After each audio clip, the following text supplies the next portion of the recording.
So today we're going to talk about how to sidechain a reverb send in Ableton and how that can really improve your track. And this isn't just for reverb, this is for any effect, but I'm going to test it out with reverb. So the first thing you want to do is, well, we're going to listen to a little bit of a track that I recorded earlier. I recorded a Prophet synth I sampled it basically into an audio track, and I sang a little bit, and we've got a bit of kick going. So I apologize for the bad singing, but what we're going to do now is we're going to insert that return track. And that return track is going to house a hybrid reverb. So we're going to drag that into this return track just like that. And what you'll notice is when you create a return track, this little INF in every single track, an INF button appears. And actually, if you go into session view, you'll see these sends appearing, and they just appear here. So this means the same as this. So say, for example, I happen to create another return track. It will just create a second send. B refers to B and A refers to A. And the same thing here. This is A and this is B. So let's just delete B for now.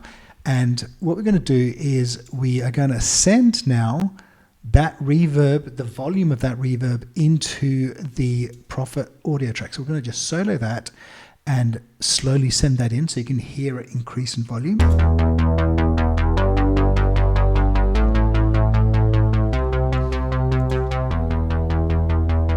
Okay, so if you switch that hybrid reverb off, you don't hear it anymore, and we switch it back on, you can. And if you want to, you can actually just hear the amount, and we can just reduce that amount on the hybrid reverb return track.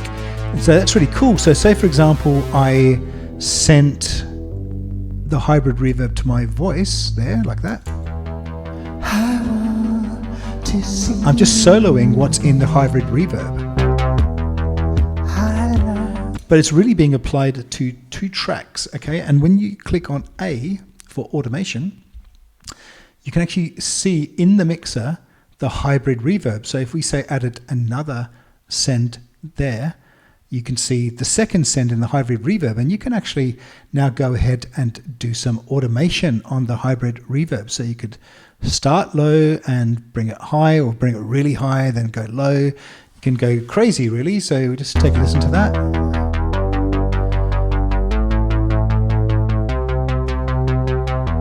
And similarly, the other thing you can do is you can actually go into the hybrid reverb and also automate the volume of the reverb there as well. So you've got full control over all of that good stuff. And let's just remove this automation for now. So what we can do now is we can actually reduce the amount of hybrid reverb that is coming into the Prophet, or increase it. So that's super cool.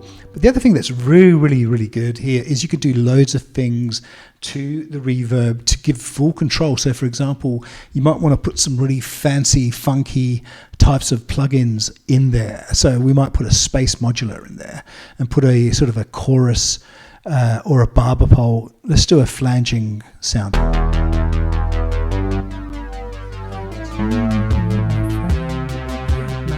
And you know, if you can apply exactly the same reverb to multiple tracks. You can even apply it to the kick.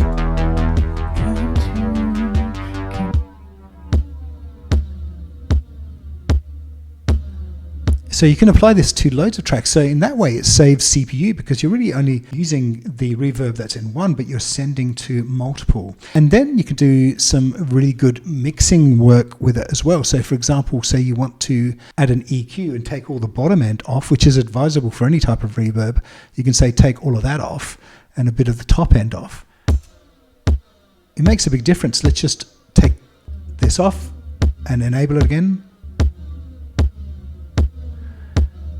We'll just solo the audio there, and we'll solo this, and see the difference it makes. We just add a little bit more low end. So when you're listening to it together,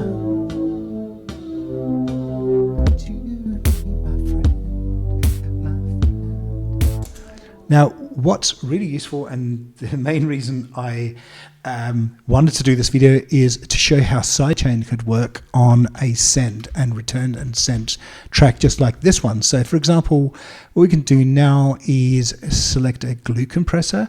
We're going to add that to the return track. We want to sidechain everything to the kick, so everything ducks when the kick is triggered. So the way to do that, let's just have a closer look, is to click on the sidechain button, right? Remember, this isn't the return track, and click on audio to kick. So you'll see this wand waving when you reduce the threshold. So let's just slowly do that. Now the makeup will actually increase the volume here. So we've got the ducking, but we can increase the volume of this reverb.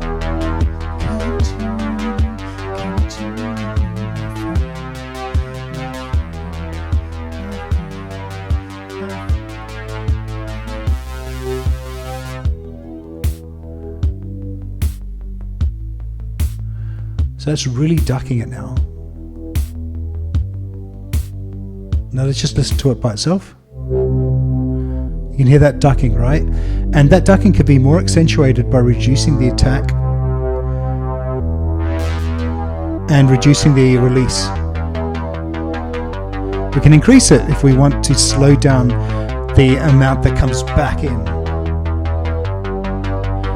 So you have lots of control when you've got your ratio, which is the strength of the compression and the gain.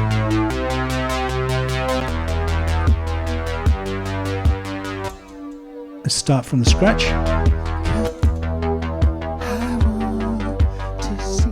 And off.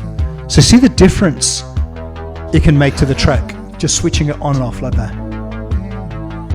I think that's all I wanted to demonstrate today. I'm sorry if I went off on a bit of a tangent from time to time, but if you've got any questions about this, I really think this is a very powerful feature of Ableton, or pretty much every DAW, and something that, you know, is kind of a basic beginner thing really for a producer, especially of EDM music. Bye.